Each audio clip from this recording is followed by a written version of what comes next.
ಪ್ರತಿ ವಿಧಾನಸಭಾ ಕ್ಷೇತ್ರದಲ್ಲಿ ಜಿಲ್ಲಾಧಿಕಾರಿ ಪ್ರಾಮಾಣಿಕವಾಗಿ ಕೆಲಸ ಮಾಡ್ತಾರೆ ಕೂಡ ಗೊತ್ತಿಲ್ಲ. ಯಜೇರವ್ರ ಬಗ್ಗೆ ನನ್ನ ಜೀವನದಲ್ಲಿ ನಾನು 30 ವರ್ಷ ಶಾಸಕರಾಗಿ ಕೆಲಸ ಮಾಡಿದ್ದೀನಿ. ಇಂಥ ಜಿಲ್ಲಾಧಿಕಾರಿ ನೋಡ್ಲಿಲ್ಲ. ಅದೆಲ್ಲಿಂದ ಹಿಡ್ಕೊಂಡ್ಬಂದ್ರು ಗೊತ್ತಿಲ್ಲ. ಈ ಜಿಲ್ಲಾಧಿಕಾರಿ ತಹಸೀಲ್ದಾರ್ ನಾವೇನ್ ಕಳಿಸಿಲ್ಲ. ಈ ಸರ್ಕಾರ ತಹಸೀಲ್ದಾರ್ ಕಳಿಸ್ತಾರೆ.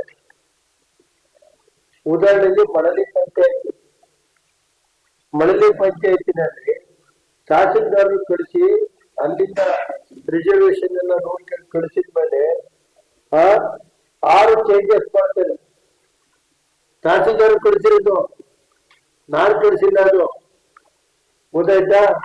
ಅಲ್ಲಿಂದ ಬಂದು ದೊಡ್ಡ ಕೊಟ್ಟೂರಲ್ಲಿ 9 ಚೇಂಜ್ ಮಾಡ್ತಾರೆ. ಕಲ್ಲರಳ್ಳಿಗೆ ಇದೇ ಇಲ್ಲ, ಹೆಸರೇ ಇಲ್ಲ, ಇದಿಲ್ಲ, ಅಲ್ಲಿ ಹೆಸರು ಆಗ್ತದೆ.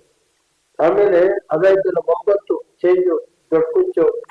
ಹರಿಹರಪುರ 4 ಚೇಂಜು ತಹಸೀಲ್ದಾರ್ ಕಳಿಸಿರೋದು ಬಿಟ್ಟು. ಅದೇ ರೀತಿ ಹಳೆಕೋಟೆ 6 ಚೇಂಜು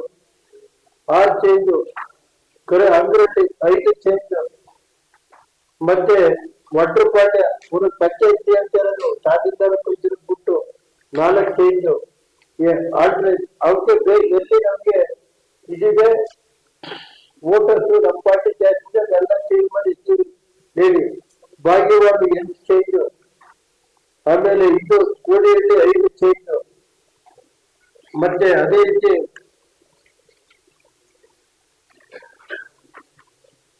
ಇದು 3 ಚೇಂಜು.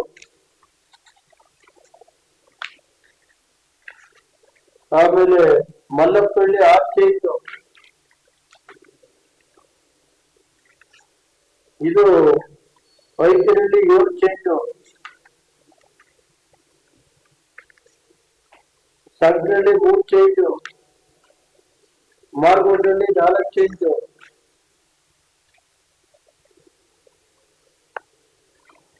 ನಮ್ಮ ಪುಡಲಿಪ್ಪು ಸಾಮಾನ್ಯ ಮಹಿಳೆ ರಿಜಿಸ್ಟ ನಲ್ಲೂರು ಬೇಕು ಅಂತೇಳಿ.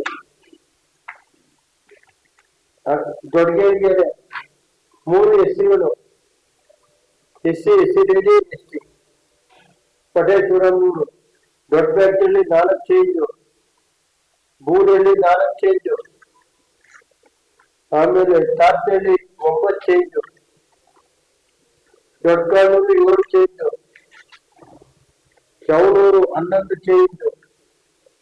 ಈಗ ಚೌಡೂರಲ್ಲಿ ಆ ಪಂಚಾಯತಿಲಿ ಅಳುಕಾರ್ಗು